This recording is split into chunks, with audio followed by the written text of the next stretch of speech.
السلام علیکم ورحمۃ اللہ وبرکاتہ. کیا حال ہے سب کا؟ یہ کتاب ہم نے 4 نومبر 2011 کو شروع کی تھی اور ہم 2010 سپٹمبر میں اس بلڈنگ میں شفٹ ہوئے تھے، یعنی تقریباً 4 سال ہونے کو. اس کتاب کو شروع کیے ہوئے بھی تقریباً 3 سال ہونے کو ہے، اور مختلف لوگ آتے ہیں جاتے ہیں، کہانیاں چلتی رہتی ہیں. تو میں یہی ریکمینڈ کروں گی کہ جو پچھلا حصہ ہے وہ بھی آپ پڑھ اور سن لیں، کیونکہ پڑھنے سے صرف اتنا پتہ چلے گا جو کتاب میں لکھا ہوا، اور سننے سے وہ فائدہ بھی ہوگا جو کتاب کے علاوہ چیزیں ایڈ ہوتی ہیں، مختلف احادیث وغیرہ، مختلف طرح کی انفارمیشن. کچھ صحابیات کے بارے میں تاریخ میں بہت کچھ ملتا ہے، اور کچھ صحابیات کے بارے میں کچھ زیادہ انفارمیشن ہمیں نہیں ملتی. تو ہم دونوں طرح کے ہی پڑھتے ہیں، ان کو بھی جن کے بارے میں انفارمیشن ہے اور ان کو بھی جن کے بارے میں بہت کم انفارمیشن. کیونکہ جن کے بارے میں کم انفارمیشن بھی ہے ان کو پڑھ کر ہم باقی لوگوں کے حالات کو زیادہ بہتر طور پر سمجھ سکتے ہیں. یعنی پورا مدینہ کا ایک نقشہ بنتا چلا جاتا ہے، ایک پوری سوسائٹی سامنے آتی چلی جاتی. تو میں جو لوگ پہلی دفعہ شریک ہو رہے ہیں، جو نئے کورسز کے لوگ ہیں، ان سے پوچھنا چاہوں گی کہ صحابیات کی سیرت کو پڑھنا ضروری بھی کیوں ہے؟ آپ کے خیال میں کیوں ضروری ہے کہ ہم اس کو پڑھیں؟ السلام علیکم.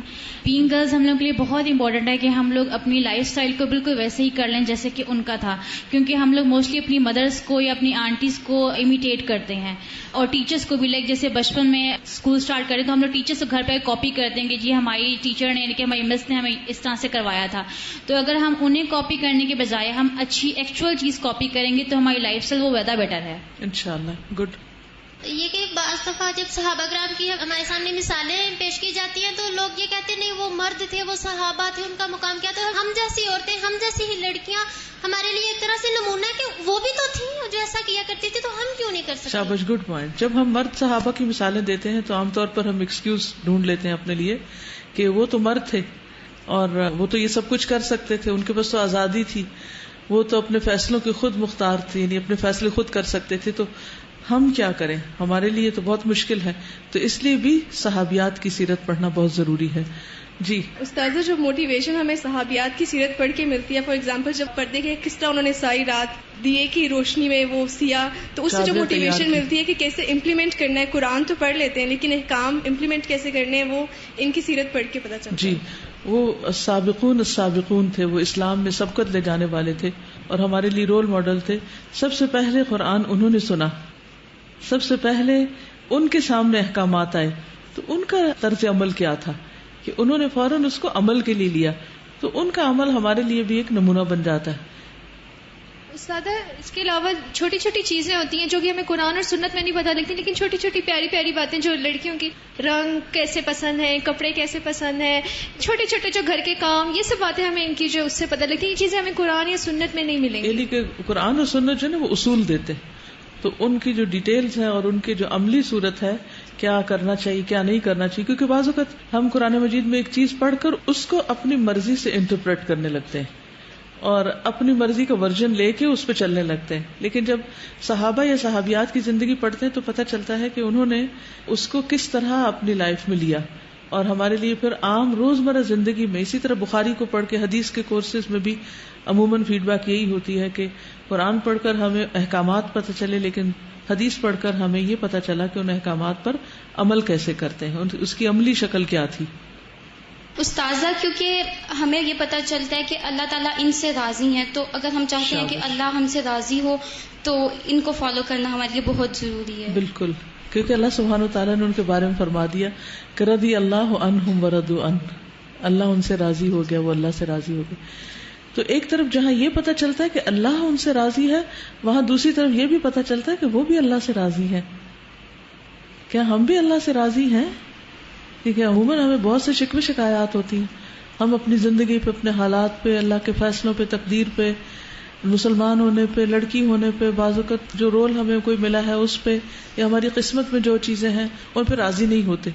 تو وہ کیسے لوگ تھے کہ جو اللہ سے راضی تھے اور اللہ سبحانہ وتعالیٰ ان سے راضی تھا. ہماری لائف میں بعض اوقات ایسی سچویشنز آتی ہیں جو ایگزیکٹ ویسی ہی کوئی جو ہے نا سچویشن وہاں ہم نے پڑھی ہوتی ہے اگر، تو پھر وہ وہاں پہ فیصلہ کرنے میں بہت آسانی ہو جاتی ہے کہ اچھا ایسے میں نے پڑھا تھا، تو اس کا ایک افیکٹ رہتا ہے، تو زندگی میں ہمیں آسانی. ویسے بھی انسان عملی مثالوں سے زیادہ سیکھتا ہے.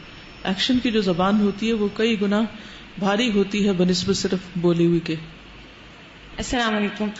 دو چیزیں کمپیریزن میں اس سے آتی ہیں کہ ہمیں بھی آج کل جو پرابلم آتا ہے کہ ہم لوگ قرآن پڑھ رہے ہیں تو ہم اس کو کس طرح لیں گے، بیکاز ایک طرح سے ہم نے چھوڑا ہوا تھا قرآن، تو ان لوگوں نے قرآن چھوڑا ہوا نہیں تھا، وہ لوگ حق پہ ہی تھے، لیکن انہوں نے اس چیز کو ڈیل کیسے کیا. اور صرف ایک صحابیات کے بارے میں پڑھ لینا کافی نہیں ہے کہ ہم لوگ حضرت عائشہ یا حضرت خدیجہ کے بارے میں پڑھ لیں، ساروں کا پڑھنا اس لیے ضروری ہے، ہر سچویشن ڈفرینٹ ہے. بالکل. تو ہم ساروں کا پڑھیں گے، ہر کوئی ان رول ماڈلز تک پہنچ نہیں پاتا. تو پھر یہ ہے کہ ان سے جو دوسرے نمبر پر آتے ہیں یا بعد میں آتے ہیں ان کا کیا طرز عمل تھا، اور پھر ان میں سے ہر ایک کی لائف فرق ہے. کسی کی شادی نہیں ہوئی، کسی کی ہوئی، کسی کی کئی دفعہ شادی ہوئی، کسی کی ڈیورس ہوئی، کسی کے ہسبینڈ شہید ہو گئے، کوئی بیوہ ہو گیا، کوئی کہیں. تو ان سچویشنز میں انہوں نے کس طرح گزارا کیا. کسی کے بچے نہیں تھے، کسی کے زیادہ تھے، کسی کا ایک تھا، کسی کا پتہ ہی نہیں چلتا تھے بھی کہ نہیں تھے. تو یہ ساری سچویشن جو ہیں یہ انسان کے لیے سیکھنے کا باعث بنتی. بعض دفعہ آج کل ہم دیکھتے ہیں کہ ہم رائلٹی کی طرف بہت زیادہ دیکھتے ہیں، بہت امپریس ہوتے ہیں کہ فلاں رائلز ہیں، فلاں پرنسیسز ہیں. تو جو صحابیات ہیں وہ ہمارے لیے ایک طرح سے رائلٹی ہی ہے، کیونکہ قرآن پاک میں جگہ جگہ آتا ہے کہ رسول اللہ صلی اللہ علیہ وسلم کی بیٹیوں سے، ان کی بیویوں سے کہہ دیجیے، مگر ان کو اسپیشلی ایڈریس کیا جاتا ہے، ایک طرح سے ان کو بتایا جاتا ہے کہ ہمارے لیے وہ رائلٹی کی جگہ ہے. اور جو رائلٹی بعض کام کرتی ہے فرض نہ بھی ہو تو ہم بہت انسپائر ہوتے ہیں، ہم کرنا چاہتے ہیں، ہم خوشی خوشی کرنا چاہتے ہیں. صحیح، یعنی آسان ہو جاتا ہے عمل کرنا. ان سے نہ صرف ہم اپنے ذاتی معاملات سیکھتے ہیں بلکہ دین کے معاملے میں باتیں سیکھتے ہیں. جیسے خواتین سے کہیں کہ آپ دین کا کام کرو تو کہتے ہیں ہم جو گھر میں کام کریں بچوں کو سنبھالیے کافی ہے، لیکن ان سے یہ پتہ چلتا ہے کہ انہیں نہ صرف اپنے گھر کی ذمہ داری پوری کی بلکہ دین کے لیے بہت سارا کام کیا. شاباش. یہ بھی پتہ چلتا ہے کیونکہ عموماً ہم اپنے رولز اپنی مرضی سے ڈیفائن کر لیتے ہیں، تو وہاں پر نبی صلی اللہ علیہ وسلم کی موجودگی میں خواتین نے کیا کیا کام کیے اور ان کو کس چیز کی پرمیشن ملی اور کس کی نہیں ملی، تو اس سے ہمیں سیکھنے کو ملتا ہے. جیسے رسول اللہ صلی اللہ علیہ وسلم کے ساتھ محبت ہمارے ایمان کا حصہ ہے اور ایک تعلق ڈیولپ ہو جاتا ہے، تو صحابیات کو دیکھ کے یا ان کے طرز عمل کے بارے میں پڑھ کے پھر ہمیں پتہ چلتا ہے کہ وہ آپ کے ساتھ محبت کا کیا تعلق تھا، کیا کرتی تھی وہ ان کے لیے، کیا کیا قربانیاں انہوں نے کی. ان کی لائف کو پڑھ کے ایک تو یہ ہوتا ہے کہ ہم نے اپنے لیے کیا مانگنا ہے، یعنی دعائیں پتہ چلتی ہیں، اور ایک یہ کہ باپ کا بیہیویئر کیسا ہوتا ہے بیٹی کے ساتھ، اور ماں کا بیہیویئر کیسا ہے، اور شوہر اور بیوی کا ریلیشن آپس میں کیسا ہے. تو یہ ان کی لائف سے بہت پتہ چلتا ہے کہ ہمیں کیسے کیسے بہیو کرنا ہے. تو ایک اور چیز یہ بھی پتہ چلتی ہے کون کس کی خالہ تھی، کون کس کی پھوپھی تھی، کیونکہ بعض اوقات بڑے بڑے صحابہ کے نام ہمیں پتہ چلتے ہیں، ہمیں یہ نہیں پتا ہوتا ان کی ماں کون تھی یا ان کی خالہ کون تھی یا ان کا گھرانہ کیسا تھا، یا وہ ایک بہت بڑا ہیرو جو پیدا ہوا وہ کس ماحول کی پیداوار تھا. تو جیسے آج ہم انشاءاللہ حضرت سعد بن ابی وقاص کی والدہ کے بارے میں دیکھیں گے، تو اس سے یہ بھی پتہ چلتا ہے کہ بعض اوقات صحابہ کے گھر میں فیوریبل کنڈیشنز نہیں تھی، لیکن اس کے باوجود وہ کتنا عالی شان مقام پا گئے.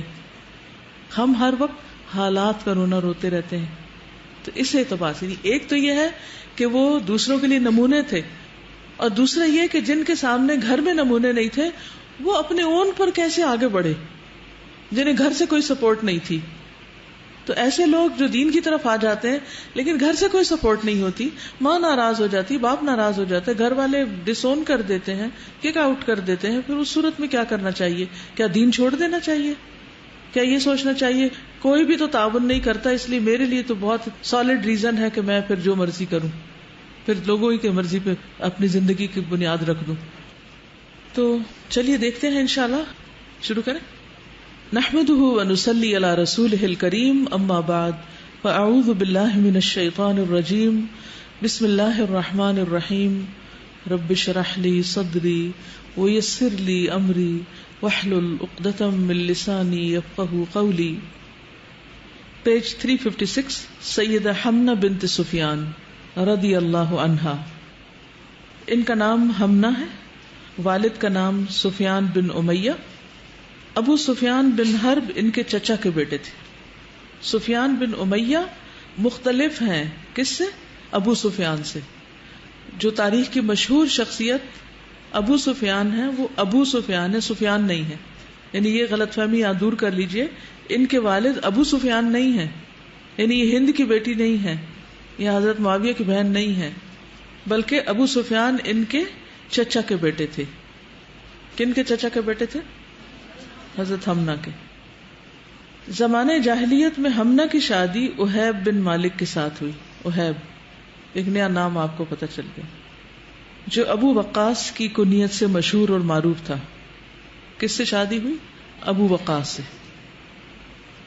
اس کی اولاد میں سے ایک سعد بن ابی وقاص تھے، مشہور صحابی ہیں جن کو جنت کی بشارت دی گئی، جو ان خوش قسمت صحابہ کرام میں سے ہیں جنہیں جنت کی بشارت دی گئی، اور یہ ان لوگوں میں سے تھے جنہیں اسلام قبول کرنے میں سبقت لے جانے کا اعزاز حاصل تھا. سعد نے خواب میں دیکھا کہ وہ انتہائی اندھیرے میں تیر رہا ہے. اچانک اس کے سامنے چاند روشن ہوا. اس نے اپنے سامنے غور سے دیکھا تو اسے 3 اشخاص دکھائی دیے. چاند کی روشنی میں 3 لوگ نظر آئے جو اس سے آگے نکل گئے. جب غور سے ان کو دیکھا تو انہیں پہچان لیا. ان میں سے ایک ابو بکر صدیق، دوسرے علی بن ابی طالب اور تیسرے زید بن حارثہ تھے. حمنہ نے دیکھا کہ اس کا بیٹا نیند سے بیدار ہوا ہے اور کچھ پریشان دکھائی دے رہا ہے.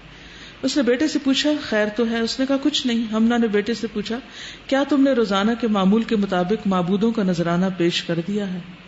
ہر روز صدقہ واجب ہوتا ہے نا، تو جو لوگ اللہ کو مانتے ہیں وہ ہر روز اللہ کے نام پہ صدقہ کرتے ہیں، اور جو بتوں کو مانتے ہیں وہ روزانہ بتوں کے نام پہ صدقہ کرتے ہیں.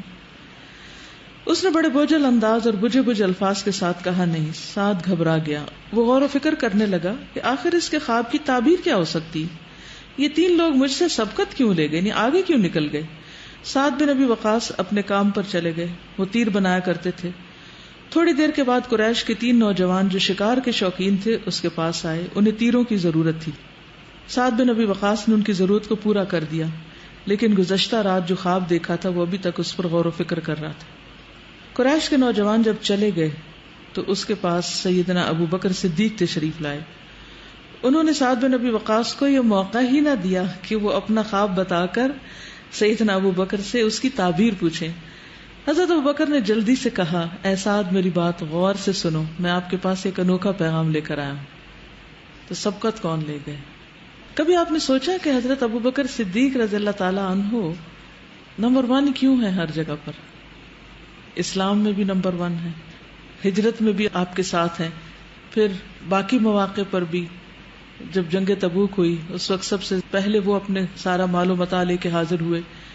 پھر اسی طرح جب وفات ہوتی ہے تو پہلے خلیفہ بھی وہی بنتے ہیں، پھر وفات کے بعد سب سے پہلے آپ کے قریب وہی دفنائے جاتے ہیں. تو اس قرب کی وجہ کیا ہے؟ کیا راز ہے؟ Always number 1. یہ خواہش تو سب کو ہوتی ہے کہ ہم بھی نمبر 1 ہوں، اور یہاں بھی آپ دیکھ رہے ہیں کہ اس سے پہلے کہ وہ خواب سنائے وہ اپنا کام کر جاتے ہیں.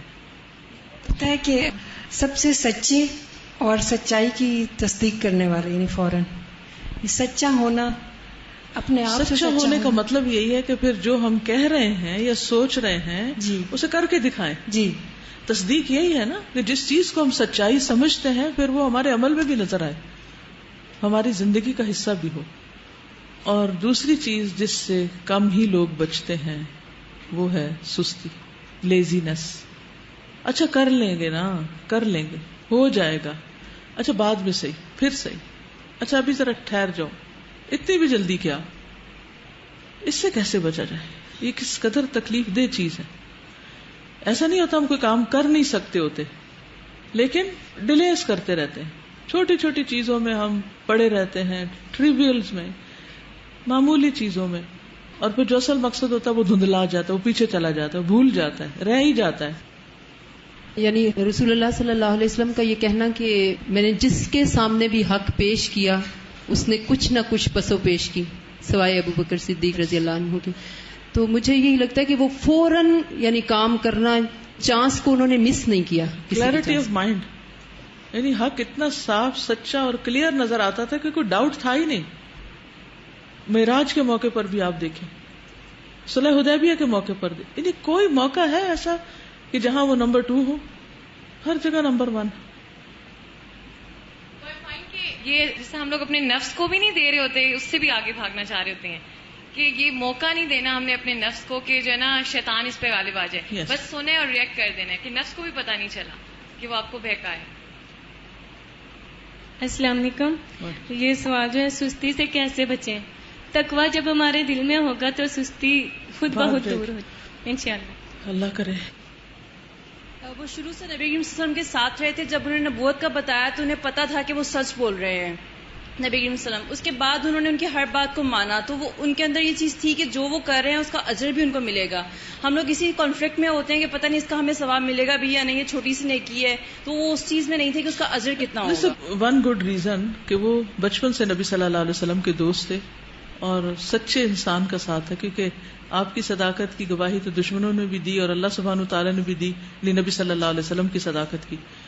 تو جب دنیا میں ایک صدیق کے ساتھ رہے تو پھر وہ صدیقیت ان کے اندر بھی آئی. اور ہمیں قرآن کیا کہتا ہے, یا ایھا الذین آمنوا کونوا مع الصادقین, کونوا مع الصادقین.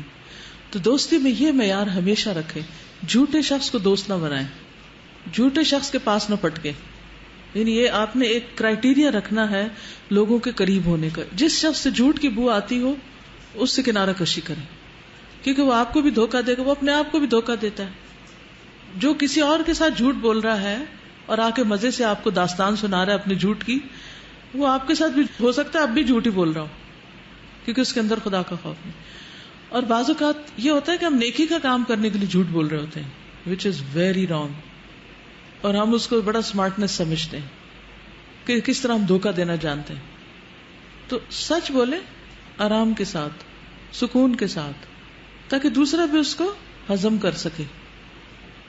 میرے گھر میں کام کے لیے خاتون آئیں تو انہوں نے میرے سامنے فون کر کے اپنی دوسری جن کے گھر وہ کام کرتی تھی ان کو کہا کہ میں اس وقت گھر میں ہوں اور میرا بچہ جو ہے وہ بیمار ہے, اور اس طرح کر کے جھوٹ بولا میرے سامنے. تو فون کر کے وہ ہٹی تو میں نے انہیں کہا کہ آپ میرے گھر کام نہیں کر سکتی. وہ کہنے لگی کہ باجی کیا میں نے آپ کی خاطر جھوٹ بولا؟ میں نے کہا نہیں, جھوٹ کے ساتھ میں نہیں چل سکتی ہوں, یا تو آپ کو جھوٹ چھوڑنا ہوگا یا پھر آپ یہاں رہ سکتی ہیں. تو ان کا ویری گڈ ڈیسیژن, کیونکہ بعض اوقات ہم کوئی اچھا کام کر رہے ہوتے ہیں نا تو گھر والوں کو پسند نہیں ہوتا, تو ہم ان کو وہ نہیں بتاتے, غلط بات کر دیتے ہیں. نہیں, یا خاموشی اختیار کریں یا ان سے سوال کر دیں, یا ٹالنے کے کئی طریقے ہو سکتے ہیں. جھوٹ بولنا آسان چاہے ہو لیکن نقصان دیتا ہے, ایمان کو کھا جاتا ہے, منافقت کی علامت ہے. بعض اوقات ہم اس وجہ سے اتنا خوش ہو جاتے ہیں کہ مطلب اس چیز کو اگنور کر دیتے ہیں کہ انہوں نے میری وجہ سے جھوٹ بولا ہے, تو اس وجہ سے ہم اس کو سمجھتے ہیں ہمارے بڑے وفادار ہیں, ہماری خاطر اپنی آخرت برباد کر رہے ہیں. تو جو اپنی آخرت برباد کرے وہ ہماری کرنے میں کسر چھوڑے گا کوئی؟ تو اس لیے جہاں آپ کا کوئی ساتھی یا کوئی کلاس فیلو کوئی جھوٹ بول رہا ہو اس کو ضرور اس پہ آگاہ کرے کہ یہ طریقہ ٹھیک نہیں, اس سے بچیں. ٹھیک ہے. اور جیسے چھٹی کر لی, کام نہیں کیا تو جھوٹ بول کے دوسرے کو سیٹسفائی کر دیا, بات کچھ ہوئی بنا کے کچھ اور پیش کی, دس از ویری رانگ. اور جھوٹ کھل کے بھی رہتا ہے, ایسا نہیں ہوتا کہ وہ چھپ جائے. اور بعض اوقات دوسرے کو پہلے ہی حقیقت پتا ہوتی ہے اور ہم اس کو بل پھیر دے کے کچھ اور بنا کے پیش کر رہے ہوتے ہیں, تو حاصل کچھ بھی نہیں ہوتا سوائے اس کے کہ انسان کا اعتبار جائے. اور یہاں جو خاص کوالٹی حضرت ابو بکر کی نظر آ رہی ہے وہ یہ کہ جس کے پاس بھی جاتے ہیں اپنا مقصد سامنے رکھتے ہیں. یہ بھی سچے ہونے کی علامت ہے نا, بہت بل پھیر دینے کی ضرورت نہیں ہے, صاف بات کر دی. اب مثلاً آپ قرآن پڑھتے ہیں, کوئی آپ سے پوچھے کیا پڑھ رہے ہیں تو آپ کیوں نہیں کہہ سکتے میں قرآن پڑھ رہی ہوں؟ ہو سکتا ہے وہ شخص متلاشی ہو کہیں کہ وہ بھی پڑھے کہیں, اور آپ کا بتانا اس کے لیے بھی راستہ کھول دے. تو چونکہ خود ہمیں یقین نہیں ہوتا کہ ہم کو اچھا کام کر رہے ہیں تو ہم دوسروں کو بھی نہیں بتاتے. سعد بن ابی وقاص نے کہا بتاؤ وہ کیا پیغام ہے؟ سیدنا ابو بکر صدیق نے کہا آپ سیدنا محمد مصطفیٰ صلی اللہ علیہ وسلم کے ماموں ہیں. اس سے کیا پتہ چلتا ہے سعد بن ابی وقاص کون تھے؟ آپ کے ماموں تھے. آپ کی امانت اور صداقت کو لوگوں سے زیادہ بہتر جانتے ہیں. سعد بن ابی وقاص نے کہا ہاں ٹھیک ہے کہ محمد صلی اللہ علیہ وسلم میرے نزدیک بہت ہی اچھے ہیں, ان میں کوئی کمی نہیں اور نہ ان پر کوئی الزام ہے, وہ میرے نزدیک ہر طرح سے پاک صاف ہے. ابو بکر صدیق نے کہا ان پر وحی نازل ہوئی ہے اور انہیں اللہ تعالیٰ کی جانب سے آگاہ کیا گیا ہے کہ وہ اس امت کے نبی ہیں اور وہ لوگوں کو ایک اللہ کی عبادت کرنے کی دعوت دیتے ہیں. سعد نے کہا پھر ان معبودوں کا کیا بنے گا؟ سیدنا ابو بکر صدیق رضی اللہ تعالیٰ عنہ نے کہا یہ بت نہ دیکھتے ہیں نہ سنتے ہیں, نہ کسی کو نقصان پہنچا سکتے ہیں, نہ ہی کسی کو فائدہ دے سکتے ہیں. سعد بن ابی وقاص نے پوچھا کیا کسی نے محمد صلی اللہ علیہ وسلم کی پیروی بھی اختیار کی ہے؟ کوئی اور بھی ان کو فالو کر رہا ہے؟ ابو بکر صدیق رضی اللہ تعالیٰ عنہ نے فرمایا میں, علی بن ابی طالب اور زید بن حارثہ نے ان کی پیروی اختیار کر لی اور ہم انہیں نبی برحق تسلیم کرتے. the most closest people to the Prophet sallallahu alaihi wasallam, وہ سب آپ پر ایمان لے آئے. دس از دا ڈفرنس. یہ جو کوشچن انہوں نے کیا ہے نا کہ کسی اور نے پیروی اختیار کی ہے, دس از دا ڈفرنس بٹوین حضرت ابوبکر اور سعد بن ابی وقاص اور اینی ادر پرسن. سعد بن ابی وقاص کو گزشتہ رات آنے والا خواب یاد آ گیا. وہ کہنے لگے ہاں مجھے میرے خواب کی تعبیر مل گئی. یہی 3 لوگ تھے جن کو میں نے خواب میں دیکھا کہ وہ مجھ سے آگے نکل گئے. یہ تو ایک حقیقت ہے, خواب نہیں. سعد بن ابی وقاص نے سیدنا ابوبکر صدیق سے مطالبہ کیا کہ وہ اسے ابھی اسی وقت رسول اللہ صلی اللہ علیہ وسلم کے پاس لے چلے. دونوں رسول اللہ صلی اللہ علیہ وسلم کی خدمت میں حاضر ہوئے. دونوں نے سلام عرض کیا.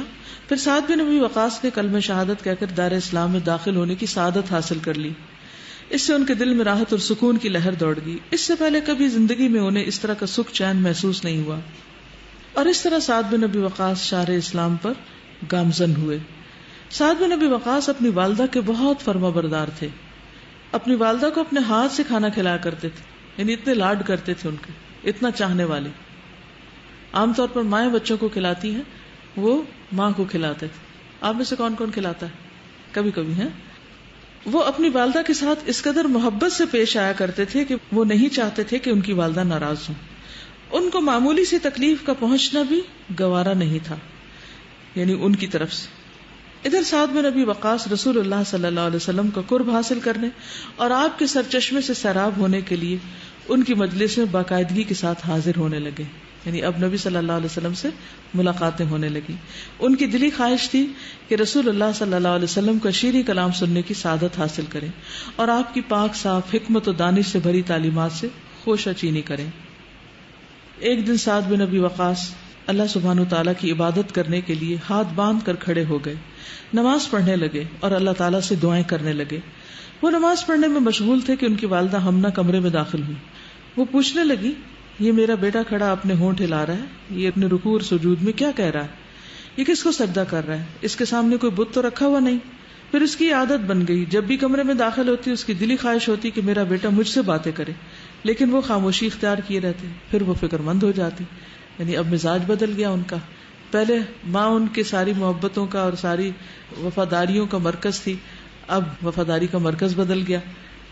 وہ فکر مند ہو جاتی کہ میرے بیٹے کو کیا ہو گیا, اب یہ میرے ساتھ سرد مہری سے پیش آتا ہے, اب اسے کیا ہو گیا, اس کو تو میرے ساتھ بڑی گہری محبت تھی, یہ تو اپنی ماں کی بلائیں لیتا نہیں تھکتا تھا, اب میرے آنے کی اس کو پرواہ تک نہیں ہوتی.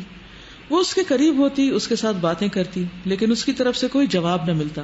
وہ اپنے سوال کو دہراتے ہوئے کہتی, میرے بیٹے ساتھ تو بولتا کیوں نہیں, تو میری باتوں کا جواب کیوں نہیں دیتا, میرے بیٹے مجھے بتا تو صحیح, میرے ساتھ بات کرنے سے کیا چیز مانے.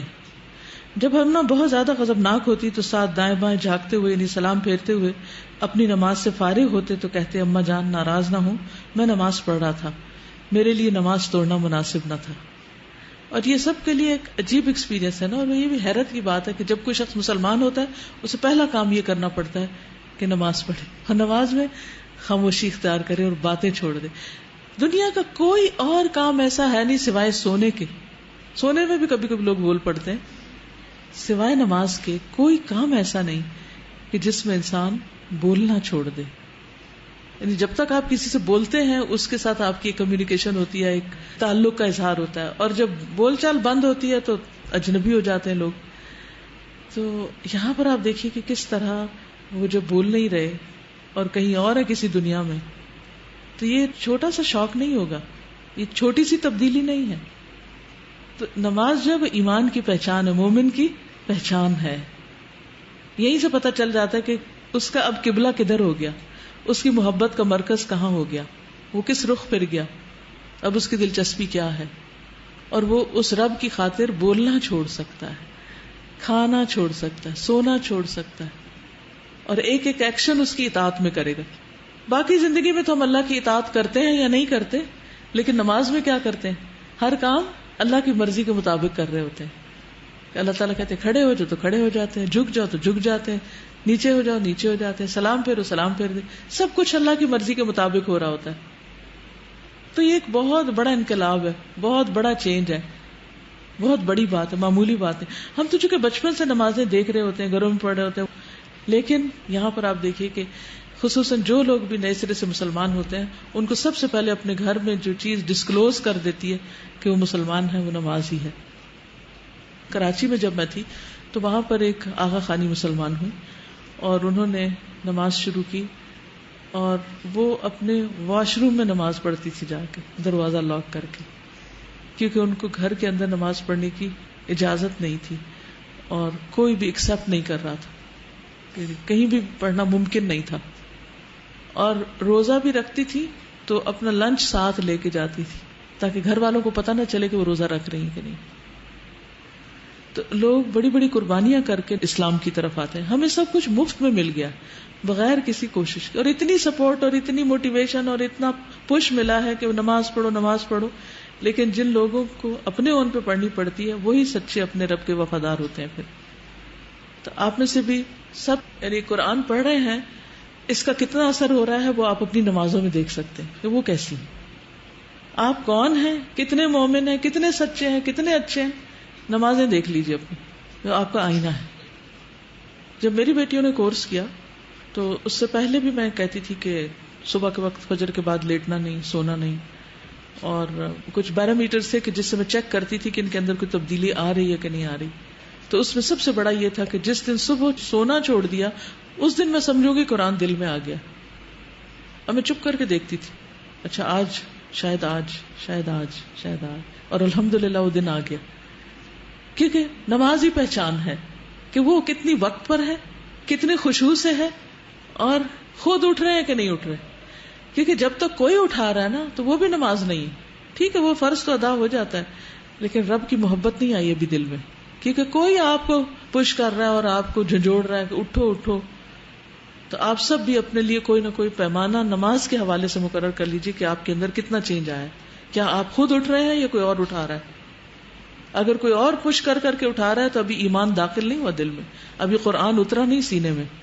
جس کے سینے میں قرآن کی روشنی آ جاتی ہے پھر اندر سے تبدیلی آتی, باہر سے نہیں کسی کو کچھ کہنا پڑتا. ٹھیک ہے نا؟ تو خود کو خود جانچیے, اپنا حساب محاسبہ خود کیجیے کہ آپ کہاں کھڑے اور کتنے شوق سے نماز کی طرف جاتے ہیں, اور اس میں جو ٹائم لگتا ہے اس میں آپ کے دل کی کیفیت کیا ہوتی, خوشی سے لگاتے ہیں یا بس جلدی سے ختم ہو جائے, کسی طرح پوری ہو جائے. تو جو اللہ کو پہچان لیتا ہے پھر اس سے اللہ سے کلام کرنے میں, نماز پڑھنے میں مزہ آنے لگتا ہے. ٹھیک. اور جب نہ نماز اچھی ہو فکر کریں کوئی گناہ کیا ہے, کوئی غلط کام ہو گیا ہے, کہیں میں پیچھے چلی گئی ہوں, مجھے اپنی اصلاح کرنی ہے. تو اصلاح کا کام کہاں سے شروع ہوگا؟ نماز سے شروع ہوگا. تو ہم نے تعجب سے پوچھا تم نماز پڑھ رہے تھے, پوجا پاٹ کر رہے تھے, لیکن کس کی؟ کوئی بت تو تیرے سامنے نہیں تھا. میں نے دیکھا کہ تم نے سجدہ کیا, لیکن تیرے سامنے کوئی بت مجھے دکھائی نہ دیا کہ جس کو تو سجدہ کر رہا ہے. یہ کیسی انوکھی عبادت ہے, یہ سامنے کوئی ہے نہیں پھر بھی ہو رہا ہے. اور یہ دنیا کی واحد عبادت ہے جس میں سامنے کوئی آبجیکٹ رکھے بغیر رب العرش العظیم کے آگے انسان جھکتا ہے.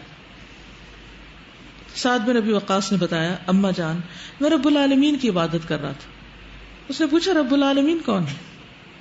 سعد بن ابی وقاص نے بتایا کہ رب العالمین وہ ہے جس نے آسمانوں اور زمین کو پیدا کیا, جس نے ہمیں پیدا کیا, جس نے کائنات کی ہر چیز کو پیدا کیا ہے, جس نے کائنات کی ہر چیز کو پیدا کیا ہے.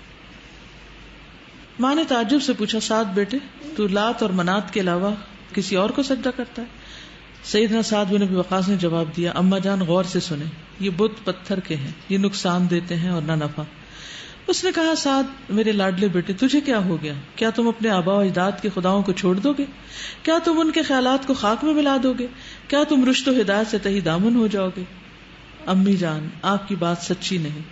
تیرا بیٹا سعد تو اس دن اپنی رشد و ہدایت سے تہی دامن ہو گیا تھا جس دن وہ پتھر کے سامنے کھڑا ہو کر اس سے التجائیں کرنا شروع ہوا تھا, اس سے مناجات کیا کرتا تھا, حالانکہ وہ بت اسے کوئی نقصان نہیں پہنچا سکتا اور نہ ہی نفع. لیکن آج تیرا بیٹا رشد و ہدایت سے آراستہ ہے, کیونکہ وہ اس ذات کے سامنے کھڑا ہو کر التجائیں کرتا ہے جو دیکھتا بھی اور سنتا بھی ہے, جو نقصان بھی دے سکتا اور نفع بھی پہنچا سکتا ہے. وہ دیتا بھی ہے اور کبھی نہیں بھی دیتا, وہ تہ و بالا کرتا ہے اور وہ ملاتا ہے اور توڑتا ہے, وہ خالق اور رازق ہے, اس جیسی کوئی ذات نہیں, وہ بے مثال ہے اور سننے اور دیکھنے والا ہے. وہی میرا معبود حقیقی ہے, میں اس کی عبادت کرتا ہوں. ماں کا اپنے بیٹے کو شرک کی دعوت دینے میں اصرار. اب مخالفت گھر سے شروع ہوتی ہے اور ماں مخالفت کر رہی ہے. حمنا نے اپنے بیٹے کو اس نئے دین کو ترک کرنے پر مجبور کیا اور اپنے باپ دادا کے دین پر کاربند رہنے کی تلقین کی تاکہ وہ اپنے باپ دادا کے فضل اور شرف کا انکاری نہ ہو. یعنی بتوں کی پوجا کیوں کی جائے؟ اونلی ون ریزن، کیونکہ باپ دادا کرتے تھے اور کوئی لاجک نہیں. لیکن سیدنا سعد بن ابی وقاص کا ایمان مضبوط پہاڑوں سے بھی زیادہ ٹھوس اور پختہ تھا. یہ تو ہو سکتا ہے کہ پہاڑ اپنی جگہ سے ہل جائیں، لیکن سیدنا سعد کے ایمان کے گہرے سمندر سے ایک قطرہ بھی کم نہیں کیا جا سکتا تھا. جب حمنا نے اپنے بیٹے سے اصرار کیا کہ وہ دین اسلام کو ترک کر دے اور اسے بار بار مجبور کرنے لگی تو اس نے سوچا روز روز کے معاملے کو آج ختم ہی کر دیا جائے. انہوں نے اپنی والدہ سے کہا، امی جان، آپ تو یہ اچھی طرح جانتی ہیں کہ میں آپ سے کس قدر محبت اور الفت رکھتا ہوں اور آپ کی خیر و بھلائی کی کتنی آرزو رکھتا ہوں، اس لیے میں آپ کو یہ دعوت دیتا ہوں کہ آپ دین اسلام کو قبول کر لیں.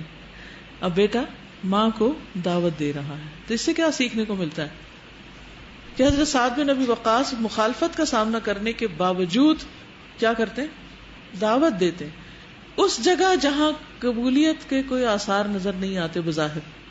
ہم کیا کہتے ہیں؟ پہلے سے زیوم کر لیں، انہوں نے نہیں ماننا، بات کرنے کا فائدہ ہی کوئی نہیں.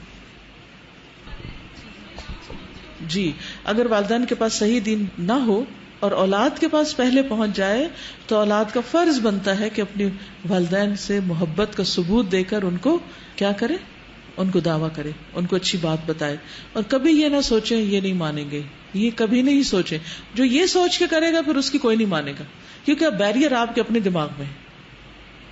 السلام علیکم استاذہ، ان سے یہ بھی سمجھ آ رہے ہیں کہ سعد بن ابی وقاص نے ایک دفعہ بھی غصے میں آ کے جھنجلا کے اپنی امی کو ڈانٹا نہیں، بلکہ اتنا پیار سے انہیں بار بار کہے تھے کہ امی جان، اور پھر آرام سے بتا رہے ہیں اور انکار بھی نہیں اتنا زیادہ کر رہے، اور بہت اچھے طریقے سے جھوٹ نہیں بول رہے کہ نہیں وہ میں ایسے ہی کھڑا تھا، وہ میں کچھ سوچ رہا تھا، کوئی پردہ نہیں ڈالتے. وہ کہتے ہیں میں تو رب العالمین کی عبادت کر رہا تھا، جو کر رہے تھے وہی بتایا. اچھا، اسے یہ بھی پتا لگتا ہے کہ جب ماما پاپا میں سے کسی کو دعوت دیں اس طرح تو پہلے ان سے پیار جتائیں اپنا، تاکہ ان کا دل مولڈ ہو جائے اس طرح. کسی سے بھی، کسی کو بھی آپ دین کی طرف لانا چاہتے ہیں تو نفرت سے نہیں لا سکتے. محبت فاتح عالم، پہلے اس کا ٹرسٹ بلڈ کریں. ہاں پہلے اپنے اسلام کو شو کیا، یہ نہیں کہ انہوں نے جب اسلام قبول کیا تو دڑ سے آگے اور کہنے لگے میں مسلمان ہوں آپ بھی ہو جائیں. پہلے خود کچھ کیا اور پھر اس کے بعد. خاص اس میں یہ بات کہ جیسے ایمان جب لائے اور فقہ القلوب میں ہم اللہ کی معرفت پڑھ رہے ہیں تو وہ کس طرح کہ وہ دیکھنے والا وہ سننے والا. ہم بچپن سے مسلمان یعنی شروع دن سے، لیکن ہم اللہ کی تعریف کا بیان اس طرح نہیں کرتے. ہم کسی کو بات بتاتے بھی ہم کہتے ہیں غفور الرحیم ہے وہ، اور پھر وہ معرفت آتی ہے تو پھر طریقے بھی اللہ سکھا دیتا ہے کہ کس طرح بات کرنی ہے، کس طرح دین کا پیغام پہنچانا ہے. اور وہ بیسک تعلیمات کے میں اس آگ سے بچانا چاہتا ہوں آپ کو. چاہے کوئی بائی برتھ بھی مسلمان ہو، اس کو بھی اگر آپ نے ایک ایکٹیو دین کی طرف لانا ہے تو پھر آپ اللہ کی معرفت سے بات شروع کریں گے، اللہ کی پہچان سے کہ جس کی عبادت کرنی پہلے اس کو تو جانے اس کا حق کیا ہے، کیونکہ وہ تو سب کا اللہ ہے نا. اس میں یہ بھی پتہ چلتا ہے کہ سعد بن وقاص نے صرف اللہ تعالیٰ کی پہچان نہیں کروائی، بلکہ یہ بھی بتایا کہ بتوں کا جب ہم ان کے پیچھے جائیں گے تو وہاں نقصان کیا ہوگا. مثبت اور منفی دونوں چیزیں. گڈ. میں آپ کو آگ سے بچانا چاہتا ہوں جو ان لوگوں کے لیے تیار کی گئی ہے جو اس دین اسلام کا انکار کرتے ہیں. یہ بھی بتا دیا کہ نتائج کتنے خطرناک ہوں گے اگر اسلام قبول نہیں کیا اور اپنے کفر پر ڈٹے رہتے ہیں. حمنا نے اپنے بیٹے کی باتیں سن کر کہا، اے سعد میری بات کان کھول کر سن لو، اگر تم اپنی ضد پر اڑے رہے تو میں کچھ کھاؤں گی نہ کچھ پیوں گی. میں کچھ نہیں کھاؤں گی کچھ نہیں پیوں گی. دھمکی، بلیک میلنگ. میں اسی طرح بھوک اور پیاس کی حالت میں اپنی جان دے دوں گی. لوگ تجھے تانے دیا کریں گے یہ اپنی ماں کی موت کا سبب بنا ہے. سیدنا سعد بن ابی وقاص نے کہا، امی جان آپ ایسا نہ کریں، اگر آپ نے کھانا پینا چھوڑ دیا تو آپ خود ہی اپنے آپ کو نقصان پہنچائیں گی. یہ طریقہ اپنانے سے آپ وہ کچھ حاصل نہ کر سکیں گی جو آپ چاہتی ہیں، کیونکہ میں اپنے دین کو کسی صورت میں بھی نہیں چھوڑوں گا. امی جان میری بات کو ذرا غور سے سنیے. اگر آپ کے جسم میں 100 جان ہو اور وہ ساری کی ساری یکے بعد دیگرے جسم سے الگ ہو جائیں تو میں پھر بھی اس دین اسلام کو نہیں چھوڑوں گا. میں ایمان لانے کے بعد اب کفر کی طرف نہیں لوٹوں گا. یہ بھلا کیسے ہو سکتا ہے کہ اللہ سبحانہ وتعالی نے جس کفر سے مجھے نجات عطا کی ہے اور مجھے اپنے فضل اور کرم سے رشد و ہدایت کی نعمت سے سرفراز کیا، میں دوبارہ اس کی طرف لوٹ جاؤں. ابو بکر بن ابی شیبہ نے مصعب بن سعد کے حوالے سے بیان کیا، وہ فرماتے ہیں کہ اس کے باپ کے بارے میں قرآنی آیات نازل ہوئی تھی. وہ کہتے ہیں کہ سعد بن ابی وقاص کی والدہ نے حلف اٹھا لیا تھا کہ وہ اپنے بیٹے کے ساتھ اس وقت تک بات نہیں کرے گی جب تک وہ اپنے دین کا انکار نہ کر دے. وہ کچھ کھائے گی اور پیے گی نہیں. اس نے اپنے بیٹے سے کہا اللہ تعالیٰ نے تجھے والدین کے ساتھ حسن سلوک کے ساتھ پیش آنے کا حکم دیا ہے. یہ بھی تو کہا جاتا ہے نا کہ دین یہی سکھاتا ہے تمہیں. دین تو کہتا ہے ماں باپ کی مانو, یعنی اس کا مطلب یہ ہے کہ اگر وہ غلط ہو تب بھی مانو. یہ تو نہیں دین سکھاتا. دین ضرور کہتا ہے ماں باپ کی عزت کرو, احترام کرو, ان کی بات مانو, لیکن جہاں والدین غلط ہوں وہاں نہیں مانو.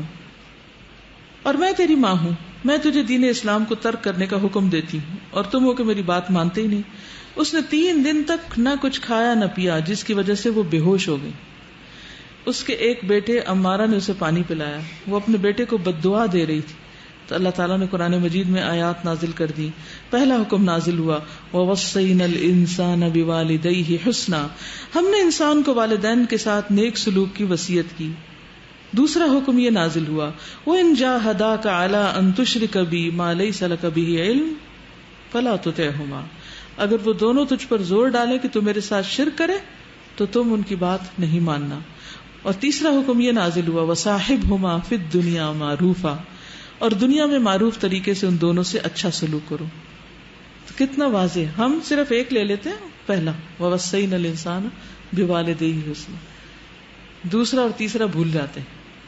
تو ان ہول سم لیجیے. صورت حال یہ تھی کہ جب ہمنا پر غشی طاری ہو جاتی تو گھر والے لکڑی کی مدد سے اس کا منہ کھولتے اور اسے کچھ کھلاتے. سیدنا سعد بن ابی وقاص کے حق میں دعائے رسول صلی اللہ علیہ وسلم. ماں بد دعائیں دے رہی ہے اور رسول اللہ صلی اللہ علیہ وسلم دعائیں دے رہے ہیں. سیدنا سعد بن ابی وقاص رسول اللہ صلی اللہ علیہ وسلم کے پیچھے نماز پڑھنے میں باقاعدگی کرتے, کبھی ناغہ نہ کرتے. اسی طرح وہ رسول اللہ صلی اللہ علیہ وسلم کی علمی مجالس اور آپ کے ساتھ جہاد میں باقاعدہ حصہ لیتے. جنگ احد میں سیدنا سعد بن ابی وقاص ان صحابہ کرام میں سے تھے جو رسول اللہ کے ساتھ میدان میں ڈٹے رہے اور رسول اللہ صلی اللہ علیہ وسلم سے اپنے حق میں دعا کرانے میں کامیاب ہوئے. سنن ترمذی میں ہے, سیدنا سعد بن ابی وقاص فرماتے ہیں کہ رسول اللہ صلی اللہ علیہ وسلم نے ارشاد فرمایا اللہم استجب لسعد اذا دعاک, الہی جب سعد تجھ سے دعا کرے تو اس کی دعا قبول کرنا. آپ مستجاب الدعوات تھے. سیدنا علی بن ابی طالب فرماتے ہیں کہ میں نے نبی کریم صلی اللہ علیہ وسلم کی زبان سے یہ سنا, وہ فرما رہے تھے ارمی سعد فدا کا ابی و امی, ایسا تیر چلاؤ تجھ پر میرے ماں باپ قربان ہوں. یعنی اتنی محبت کرتے تھے آپ حضرت سعد سے. یہ اعزاز صرف سیدنا سعد بن ابی وقاص کو حاصل ہے کہ رسول اللہ صلی اللہ علیہ وسلم نے ان کو مخاطب کر کے کہا فدا کا ابی و امی, تجھ پر میرے ماں باپ قربان. انہوں نے اسلام کی راہ میں پہلا تیر چلایا تھا. اب ان کی والدہ کا کیا ہوا؟ کچھ عرصہ تو بے ہوش ہوئی, پریشان ہوئی, روئی دھوئی, کھانا پینا چھوڑا, ناراض ہوئی. اس کے بعد سمجھ گئی. فتح مکہ کے دن سیدنا سعد بن ابی وقاص رسول اللہ صلی اللہ علیہ وسلم کی خدمت میں حاضر ہوئے. وہاں خواتین کی ایک جماعت بھی رسول اللہ صلی اللہ علیہ وسلم کی بیعت کی غرض سے آئی ہوئی تھی. ان میں سیدنا سعد بن ابی وقاص کی والدہ حمنہ بھی تھی. جب سیدنا سعد بن ابی وقاص نے اپنی والدہ حمنہ بنت سفیان کو دیکھا تو ان کی آنکھیں ٹھنڈی ہو گئیں. ان کی خوشی کی کوئی انتہا نہ رہی, ان کا دل باغ باغ ہو گیا. اس کی والدہ بیعت کرنے والی خواتین کے ساتھ ہیں اور اس نے اسلام قبول کر کے جنت میں جانے کا استحقاق پیدا کیا, جہنم سے گلو خلاصی کرائی. سیدہ حمنہ بنت سفیان نے اسلام قبول کرنے کے بعد وفات پائی. اللہ تعالیٰ ان پر اپنی رحمت کی برکھا برسائے. تو یہ ایک اور طرح کا رول ماڈل ہے کہ جس میں وہ اپنے بچے کے لیے کچھ بھی سپورٹ نہیں, لیکن بیٹا جو ہے وہ پھر بھی ایمان پر قائم رہتا ہے. تو اس میں بھی ہمارے لیے سبق ہے نا. کیا سبق؟ جی ہاں, جب ہم اللہ تعالیٰ کی محبت کو دوسری محبتوں پر ترجیح دیتے ہیں تو اللہ سبحانہ و تعالیٰ ان لوگوں کے دلوں میں بھی محبت ڈال دیتا ہے جو ہم سے نفرت کرتے ہیں. لیکن اگر اللہ کو بھول کر اللہ کی نافرمانی میں بندوں سے محبت کریں گے تو کیا ہوگا؟ اللہ تعالیٰ ان کے دل بھی پھیر دے گا, وہ بھی دور ہو جائیں گے. چند باتیں اور ان کے حوالے سے آپ سے کروں گی. سعد بن ابی وقاص نے بہت سی احادیث بھی روایت کی ہیں. کتب ستہ میں ان کی روایات ہیں, 6 کتابوں میں, جن کو سیاہ ستہ عام طور پہ کہا جاتا ہے. رسول اللہ صلی اللہ علیہ وسلم سے پہلے ہجرت کر کے گئے تھے, یعنی مدینہ کی طرف. وہ پہلے انسان ہیں جنہوں نے اللہ کے راستے میں تیر چلایا. بدر کے موقع پر بھی موجود تھے. سب غزوات میں شریک ہوئے. سبحان اللہ, کتنی بڑی ان کی خوبی ہے کہ کسی بھی قربانی کے موقع پر پیچھے رہے ہی نہیں, ہر جنگ میں حصہ لیا. اہل شورا کے 6 افراد میں سے تھے, مستجاب الدعا تھے اور اس میں مشہور تھے. قریش کے ان گھڑ سواروں میں سے تھے جو رسول اللہ صلی اللہ علیہ وسلم کا پہرا دیتے تھے مغازی میں. یعنی نبی صلی اللہ علیہ وسلم جہاں ہوتے تھے تو آپ کی حفاظت کے لیے کچھ گھڑ سوار آگے پیچھے ہوتے تھے کہ آپ کو کچھ نہ ہو. اللہ تعالیٰ نے ان کے ہاتھ پر قادسیہ کو فتح کرایا, اور یہ حضرت عمر رضی اللہ تعالیٰ عنہ کی طرف سے کوفہ کے گورنر تھے. کہاں سے اٹھے کہاں تک پہنچے, کیا کیا کیا زندگی میں, اور کس کے بیٹے تھے جس کی طرف سے زندگی میں کوئی تعاون نہیں ملا. وہ آتا نا وَيُخْرِجُ الْحَيَّ مِنَ الْمَيِّتِ. کبھی ایسا بھی ہوتا ہے کہ اللہ سبحانہ وتعالیٰ ایک مردہ سے ایک زندہ کو پیدا کر دیتا ہے. تو آج کے بعد آپ میں سے کوئی رونا نہیں روئے گا کہ مجھے گھر سے تعاون نہیں. وہ ان کا تعاون مل جائے گا اگر آپ میں استقامت ہوئی. سعد بن ابی وقاص کہتے ہیں کہ میں نے اپنے آپ کو نبی صلی اللہ علیہ وسلم کے ساتھ ان 7 آدمیوں میں سے 7واں پایا جنہوں نے سب سے پہلے اسلام قبول کیا.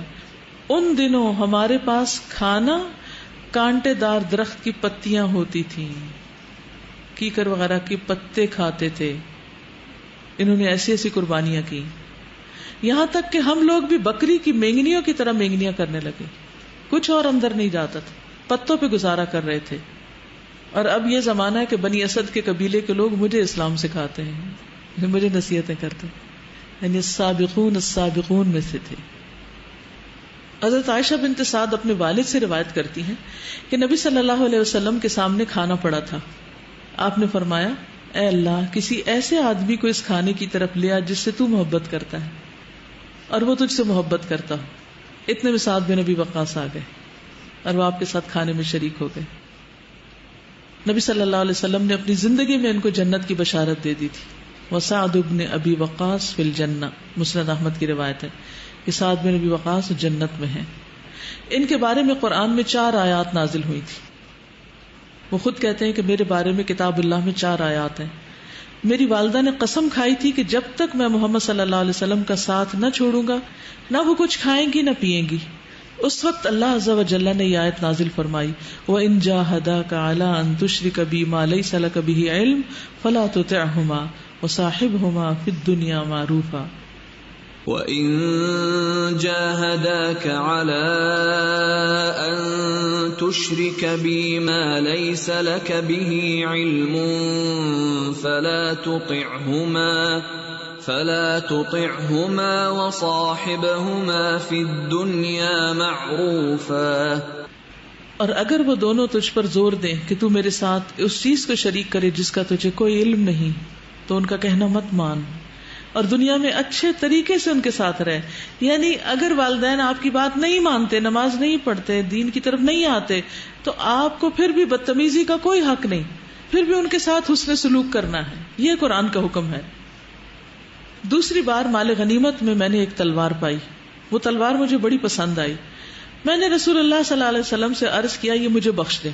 کرنا کیا تھا انہوں نے, دینی کا کام کرنا تھا, کسی مسلمان کو تو نہیں مارنا تھا یا اس سے کوئی گائے تو نہیں حلال کرنی تھی.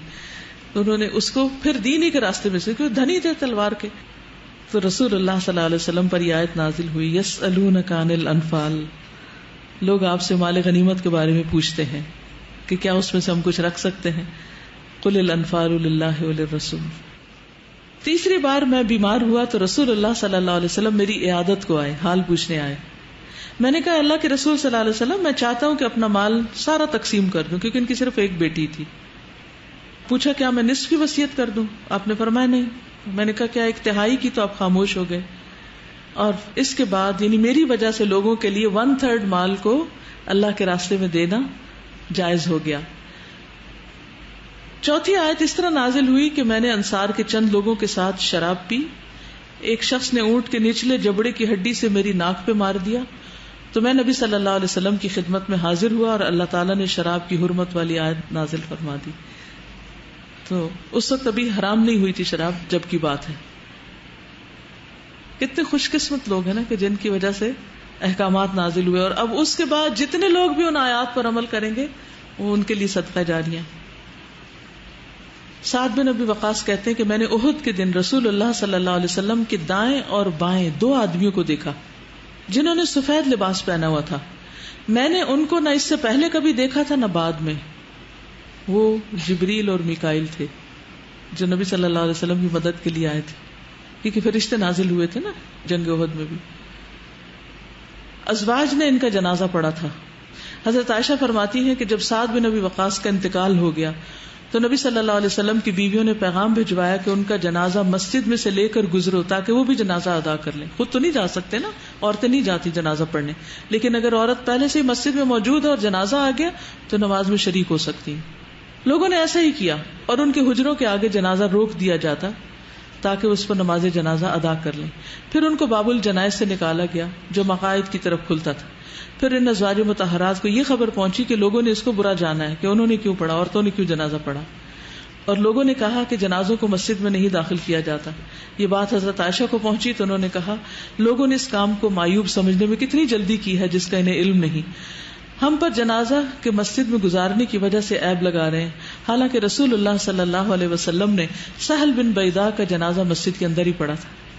یعنی اوپن سپیس میں پڑھ سکتے ہیں اور مسجد کے اندر بھی پڑھ سکتے ہیں. اب جیسے حرم وغیرہ میں مسجد نبی مسجد الحرام میں جنازے ہوتے ہیں، اور اگر آپ وہاں موجود ہو تو 7 جنازوں میں شریک ہونا چاہیے کیونکہ اس کا بہت بڑا اجر ہے. پھر ان کی ایک خوبی یہ ہے کہ حضور صلی اللہ علیہ وسلم کے ساتھ رشتہ بھی رکھتے ہیں. جابر بن عبداللہ کہتے ہیں کہ ساتھ تشریف لائے تو نبی صلی اللہ علیہ وسلم نے فرمایا یہ میرے ماموں ہیں، بس کوئی شخص مجھے ان جیسا اپنا ماموں دکھائے. پھر اسی طرح انہیں نبی صلی اللہ علیہ وسلم کی بہت فکر ہوتی تھی. ایک دن آپ کی آنکھ کھل گئی، فرمایا کاش کہ میرے صحابہ میں سے کوئی ایسا نیک آدمی ہو جو رات بھر میری حفاظت کرے. حضرت عائشہ فرماتی ہے ہم نے اسلحے کی آواز سنی تو رسول اللہ صلی اللہ علیہ وسلم فرمایا یہ کون ہے؟ عرض کیا سعد بن ابی وقاص. اے اللہ کے رسول میں آپ کی خدمت میں پہرا دینے کے لیے حاضر ہوا. یہ ادھر سوچ رہے ہیں، ادھر بول رہے ہیں، اور ادھر سے وہ حاضر بھی ہو جاتے ہیں. اللہ تعالیٰ کس کے دل میں ڈالتا ہے اور کس کو توفیق دیتا ہے، یہ بھی تو بڑی بات ہے نا کہ کسی کو نیکی کا موقع. ہمارے دل میں بھی اللہ ڈالتے ہیں کہ یہ نیکی کا کام کر لو. ہم کیا کرتے ہیں؟ کیا ہمیں آئیڈیاز نہیں آتے؟ بڑے بڑے آتے ہیں آئیڈیاز، لیکن کرنے کے وقت ہم پیچھے رہ جاتے کیونکہ ان کو مٹیریلائز نہیں کرتے. حضرت عائشہ فرماتی ہیں پھر رسول اللہ صلی اللہ علیہ وسلم آرام سے سو گئے یہاں تک کہ میں نے آپ کے خراٹوں کی آواز سنی، یعنی اتنی گہری نیند سو گئے. نبی صلی اللہ علیہ وسلم نے ان کی تربیت بھی کی. حذیل کہتے ہیں ایک شخص آیا، عثمان بن ابی شیبہ نے کہا کہ وہ سعد بن ابی وقاص تھے. آ کر رسول اللہ صلی اللہ علیہ وسلم کے دروازے پہ کھڑے ہو کر اجازت طلب کرنے لگے. عثمان بن ابی شیبہ نے وضاحت کرتے ہوئے کہا کہ دروازے کے عین سامنے کھڑے ہو گئے تو آپ نے فرمایا اس طرف ہٹ کے کھڑے ہوں یا اس طرف. اجازت لینے کا حکم نظر ہی کی وجہ سے، یعنی سامنے مت کھڑے ہو کے اندر دیکھ سکو. پھر نبی صلی اللہ علیہ وسلم نے ان کی بیماری میں ان کی عادت کی، تعلیم دی، ان کے لیے دعا کی، کیونکہ ان کو یہ تھا کہ شاید میں اس کے بعد زندہ نہ رہ سکوں. ان کی مرض کافی شدید تھی. تو آپ صلی اللہ علیہ وسلم نے جب انہیں بتایا کہ 1/3 مال تم وصیت کر سکتے ہو تو آپ نے یہ بھی فرمایا اگر تو اپنے وارثوں کو اپنے پیچھے مالدار چھوڑ جائے تو یہ اس سے بہتر ہوگا کہ تم ان کو محتاجی میں چھوڑو، وہ لوگوں کے سامنے ہاتھ پھیلائیں، یعنی یہ اچھا نہیں. یاد رکھو جو خرچ بھی تم اللہ کی رضا کی نیت سے کرو گے اس پر تمہیں ثواب ملے گا، کوئی بھی چیز چھوٹی ہو یا بڑی. حتیٰ کہ اس لقمے پر بھی جو تم اپنی بیوی کے منہ میں رکھو گے اس پر بھی ثواب ملے گا. پھر میں نے پوچھا یا رسول اللہ میں اپنے ساتھیوں کے حجۃ الوداع کر کے مکہ سے جانے کے بعد پیچھے رہ رہا ہوں، یعنی بیمار ہوں، جا نہیں پا رہا. اس پر آپ نے فرمایا بے شک تم پیچھے نہیں چھوڑے گئے، یہاں رہ کر بھی اگر تم کوئی نیک عمل کرو گے تو اس میں تمہارے درجے زیادہ ہوں گے اور بلند ہوں گے، اور شاید ابھی تم زندہ بھی رہو گے، حتیٰ کہ بہت سے لوگوں کو تم سے فائدہ پہنچے گا اور کچھ کو نقصان بھی پہنچے گا، جیسے مرتدین وغیرہ. پھر آپ نے دعا فرمائی اے اللہ میرے ساتھیوں کو ہجرت پر استقلال عطا فرما اور ان کو ایڑیوں کے بل نہ پلٹانا. اتنے قریبی ساتھی اور اتنے قربانیاں کرنے والے اور اتنے ڈٹرمنٹ، پھر بھی نبی صلی اللہ علیہ وسلم ان کے لیے دعا کیا کرتے تھے. تو اس سے کیا پتہ چلتا ہے آپ کی ان کے لیے خیر خواہی بھی، اور پھر وہی جو دعا آج آپ نے پڑھی کہ صرف قلوبنا علی طاعتک، کہ انسان کسی بھی مقام پر پہنچ جائے، کچھ بھی ہو، کتنی بھی بڑی نیکی کر رہا ہو، کہیں بھی پھسل سکتا ہے، کہیں بھی سلپ ہو سکتا ہے. تو اس لیے ایک دوسرے کے ساتھ خیر خواہی کا تقاضا یہ ہے کہ ایک دوسرے کو دعاؤں میں بھی یاد رکھا جائے، نصیحت بھی کی جائے اور دعائیں بھی کی جائیں. پھر انہوں نے یہ بھی وصیت کی کہ مجھے نبی صلی اللہ علیہ وسلم کے طریقے کے مطابق دفن کیا جائے، جیسے آپ کی قبر بنی تھی میری قبر ویسے بنائی جائے. اور لحد بنانے کے لیے کہا اور اس پر کچھ کچی اینٹیں لگانے کے لیے، جیسے نبی صلی اللہ علیہ وسلم کے لیے کیا گیا تھا. پھر یہ کہ ان کے بچے بھی تھے، اپنے بچوں کو یہ دعا سکھایا کرتے تھے جیسے معلم بچوں کو لکھنا سکھاتے ہیں، خود ٹیچر تھے اپنے بچوں کے. اللہم انی اعوذ بک من الجبن واعوذ بک ان ارد الی ارذل العمر واعوذ بک من فتنۃ الدنیا واعوذ بک من عذاب القبر. اے اللہ بزدلی سے میں تیری پناہ مانگتا ہوں، اس سے تیری پناہ مانگتا ہوں کہ عمر کے سب سے ذلیل حصے میں پہنچا دیا جاؤں، اور میں تیری پناہ مانگتا ہوں دنیا کے فتنوں سے، اور تیری پناہ مانگتا ہوں قبر کے عذاب سے. پھر اپنے بچوں کی عبادات کی اصلاح بھی کرتے تھے.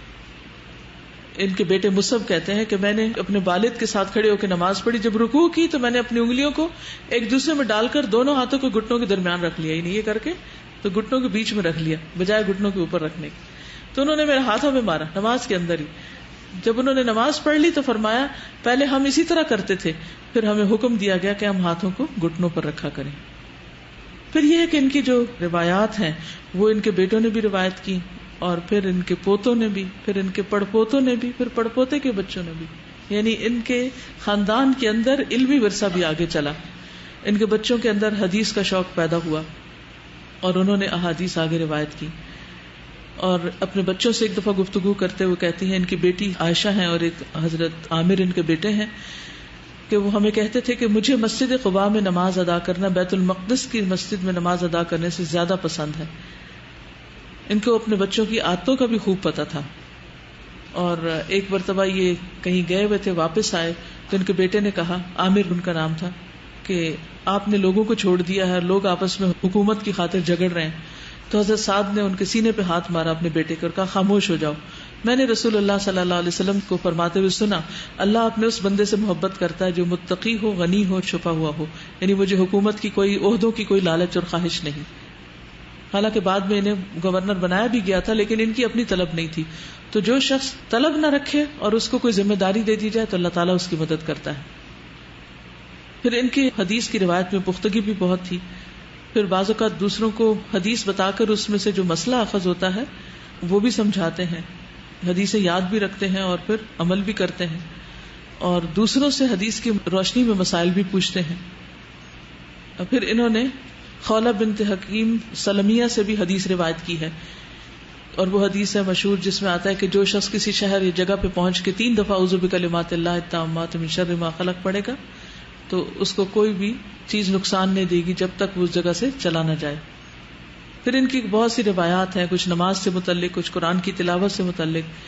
یہ حدیث سے مشہور ہے، لیس منا من لم یتغنى بالقرآن، وہ شخص ہم میں سے نہیں جو قرآن کو عمدہ آواز کے ساتھ نہ پڑھے. پھر تیر اندازی سے متعلق ان کی حدیث ہے کہ تمہیں تیر اندازی کرنی چاہیے کیونکہ یہ بہترین مشغولیت ہے. یہ نبی صلی اللہ علیہ وسلم سے روایت کرتے ہیں. پھر فتنوں سے متعلق ان کی روایات ہیں. پھر ان کے پوتے روایت کرتے ہیں. پھر ان کے بعد خاندان کے اور افراد بھی روایت کرتے ہیں. اور ان کے شاگرد امام مالک بن انس بھی ہیں. یہ جو ان کی پوتی ہیں عائشہ بنت سعد بن ابی وقاص، امام مالک نے ان کے علاوہ کسی عورت سے روایت نہیں لی، تو ان کو یہ بھی سعادت حاصل ہے. پھر حمنہ بنت ابی سفیان ہے ان کی پوتی. ام کلثوم کے ایک بیٹے ہیں سعد بن ابراہیم بن عبد الرحمن بن عوف، کتب ستہ کے راوی ہیں، مدینہ کے قاضی ہیں. یعنی آئندہ نسلوں میں بھی اللہ سبحانہ وتعالیٰ نے خیر جاری کر دی. تو اس سے کیا پتہ چلتا ہے؟ یعنی ہمیں صرف وہ نیک کام نہیں کرنا جس کا فائدہ ہمیں آج ہو، بلکہ وہ بھی کرنا ہے جس کا فائدہ ہمارے مرنے کے بعد بھی ہماری نسلوں میں جاری رہے. Assalamu alaikum. وعلیکم السلام. I see a lot of similarities in this companion and his mother to that of Ibrahim alayhi salam and his father, the believing child and the unbelieving parent. حضرت ابوبکر کبھی کہتے ہیں نا کہ فرسٹ نمبر پہ آتے ہیں تو وہ فرسٹ اپرچونٹی اویل کر لی کہ پہلی دفعہ جب اللہ تعالیٰ ہدایت دیتے ہیں تو اس کو مان لو اور اس پہ جمے رہو، استقامت رکھو، تو پھر اللہ تعالیٰ اور اپرچونٹیز دیتے ہیں. بالکل ہم تو چھوڑ دیتے ہیں. یعنی یہ اصول یاد رکھیے کہ صرف راحتوں میں، صرف موافقتوں میں، صرف آرام میں ہی کام نہیں ہوتا.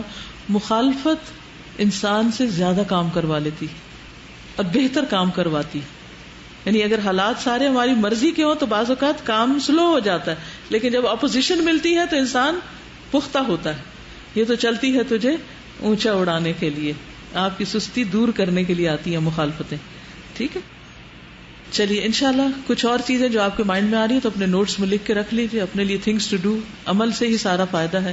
اللہ تعالیٰ ہمیں اس مجلس سے فائدہ عطا کرے اور ہمارے عمل میں تبدیلی آئے. سبحانک اللہم و بحمدک اشہد ان لا الہ الا انت استغفرک و اتوب الیک. السلام علیکم و رحمۃ اللہ وبرکاتہ.